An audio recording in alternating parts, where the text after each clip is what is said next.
Assalamualaikum warahmatullahi wabarakatuh.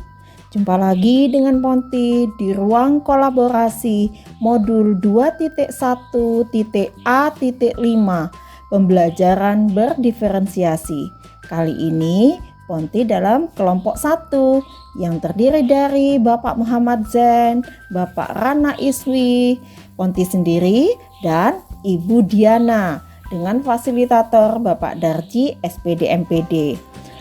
Oke, pembelajaran berdiferensiasi merupakan serangkaian keputusan masuk akal atau common sense yang dibuat oleh guru yang berorientasi kepada kebutuhan murid.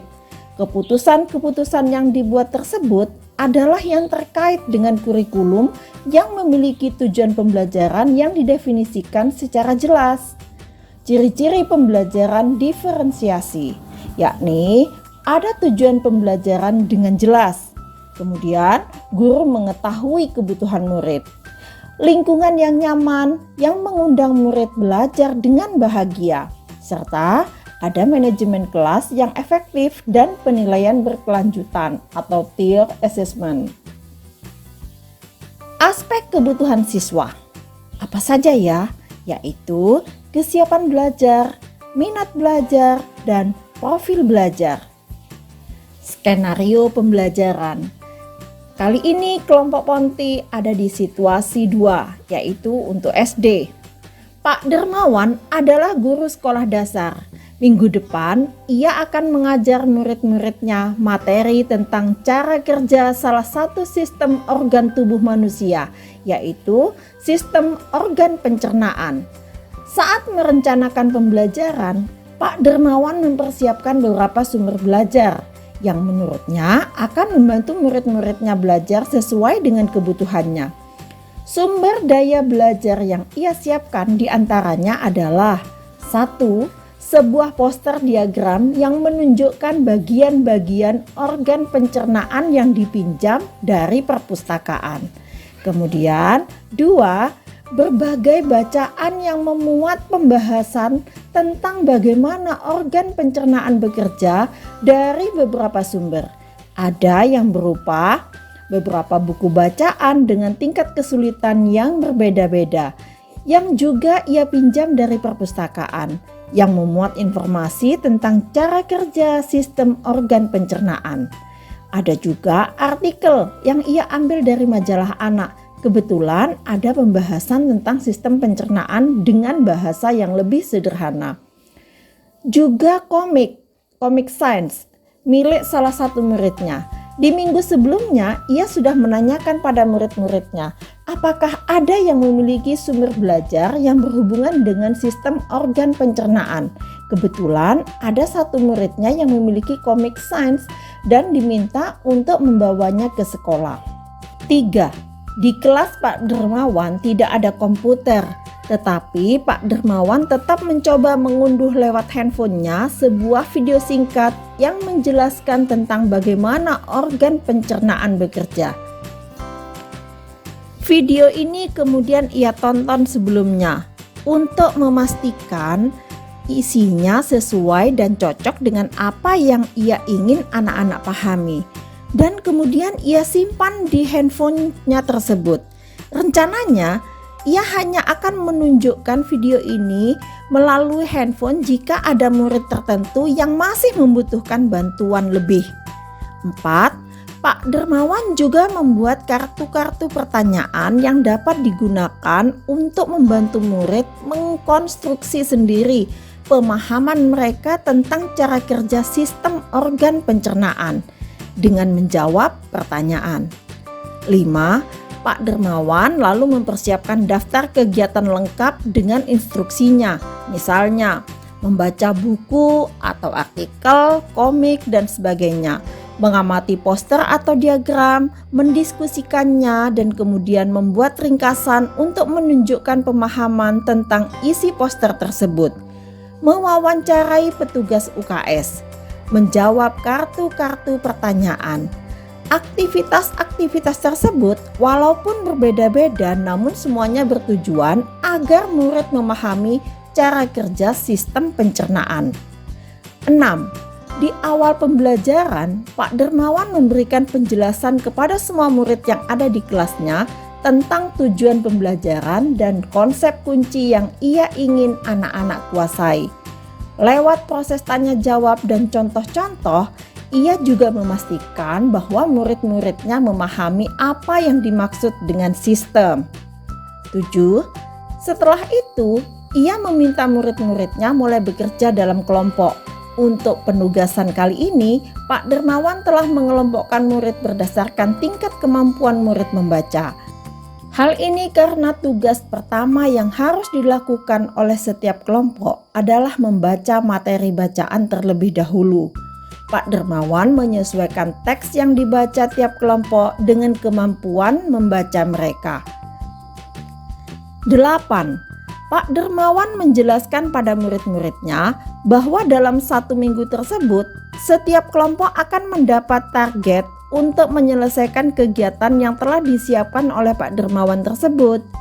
Keputusan tentang kegiatan mana yang ingin dilakukan lebih dulu diserahkan sepenuhnya kepada murid. Yang jelas, mereka diberikan kesempatan melakukan kegiatan-kegiatan tersebut pada saat jam pelajaran IPA di minggu tersebut. 9. Selama proses melakukan kegiatan, Pak Dermawan memastikan ia mengobservasi dan memantau pemahaman murid-muridnya. Ia mendatangi tiap kelompok, mengajukan pertanyaan, dan memberikan pertanyaan lanjutan kepada murid-murid yang memerlukan bantuan atau perlu diberikan tantangan lebih. Misalnya, ia menunjukkan video lewat handphonenya kepada beberapa anak yang tampak masih kesulitan, membantu mereka memahami konsep-konsep kunci dengan kosakata sederhana yang kemudian ia display di kelas. Pak Dermawan juga membuat catatan-catatan penilaian selama proses ini. Setiap jawaban murid, pertanyaan murid, ia perhatikan. Ia gunakan informasi ini untuk menyesuaikan tingkat bantuan yang ia berikan kepada murid. 10. Pak Dermawan kemudian melakukan penilaian untuk mengetahui sejauh mana murid-muridnya memahami materi tersebut. Ia kemudian membuat penilaian berjenjang atau tier assessment. Untuk murid-murid yang kemampuannya kurang, ia menugaskan mereka untuk menjelaskan alur pencernaan dalam sebuah diagram alur sederhana yang dilengkapi penjelasan singkat dengan menggunakan kosakata sederhana sesuai dengan yang telah mereka pelajari dan bahkan telah didisplay di kelas. Untuk murid-murid yang kemampuannya sedang, ia meminta mereka membuat sebuah cerita narasi tentang alur pencernaan dengan kosakata yang lebih bervariasi. Untuk murid-murid yang kemampuannya tinggi, ia meminta mereka membuat sebuah cerita kreatif dan perspektif seorang makanan yang menarasikan alur pencernaan. Melalui tugas ini, penyusunan kalimat dan pemilihan kosakata yang digunakan tentunya sudah lebih sulit. Ada beberapa hal yang dapat kita ambil dari teks tersebut, yakni kebutuhan belajar murid yang berusaha dipenuhi oleh Pak Dermawan. Kebutuhan murid yang berusaha dipenuhi oleh Pak Dermawan yang pertama yakni tentang kesiapan belajar. Terbukti dengan Pak Dermawan menyiapkan beberapa sumber bacaan yang berupa poster, buku bacaan, artikel, komik sains, dan video. Kemudian, kesiapan belajarnya lagi pengelompokan murid berdasarkan tingkat kemampuan membaca, yakni kemampuan kurang, sedang, dan tinggi. Kemudian, kebutuhan belajar yang dipenuhi yakni minat belajar, dengan memberikan kebebasan pada setiap kelompok belajar untuk memilih ragam kegiatan belajar dengan media yang disiapkan oleh Pak Dermawan. Pemenuhan minat belajar peserta didik dalam beragam karakteristik, audio, visual, dan audiovisual. Kebutuhan belajar berikutnya yakni profil belajar. Gaya belajar yakni media belajar yang variatif untuk mengakomodasi semua kebutuhan profil belajar murid. Melalui pengelompokan sesuai dengan tingkat kemampuan membaca, lingkungan belajar disesuaikan dengan sarana dan prasarana yang tersedia. Kemudian, cara guru menentukan kebutuhan belajar. Yang pertama, melakukan pemetaan kebutuhan belajar murid dengan mengelompokkan murid berdasarkan tingkat kemampuan membaca. Pak Dermawan menyesuaikan teks bacaan pada setiap kelompoknya. Yang kedua, Pak Dermawan memberikan berbagai macam sumber belajar tentang sistem pencernaan manusia untuk setiap kelompok belajar muridnya. Yang ketiga, dengan melakukan observasi atau pengamatan pada setiap kelompok. Keempat, menganalisa dan melakukan refleksi hasil capaian setiap kelompok belajar muridnya. Strategi pembelajaran berdiferensiasi apa yang digunakan? Yang digunakan Pak Dermawan ada diferensiasi konten, diferensiasi proses, dan diferensiasi produk. Diferensiasi konten yaitu menyiapkan sebuah poster diagram yang menunjukkan bagian-bagian organ pernapasan yang dipinjam dari perpustakaan dan menyiapkan berbagai bacaan yang memuat pembahasan tentang bagaimana organ pencernaan bekerja dari beberapa sumber, buku bacaan, artikel, komik, sains, dan sebagainya.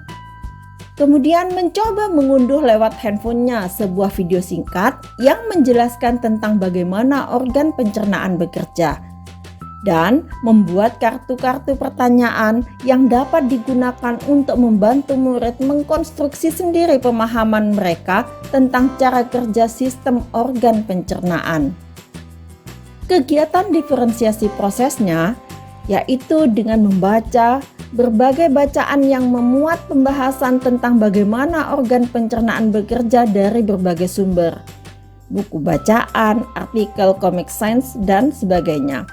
Mengamati sebuah poster diagram yang menunjukkan bagian-bagian organ pencernaan yang dipinjam dari perpustakaan.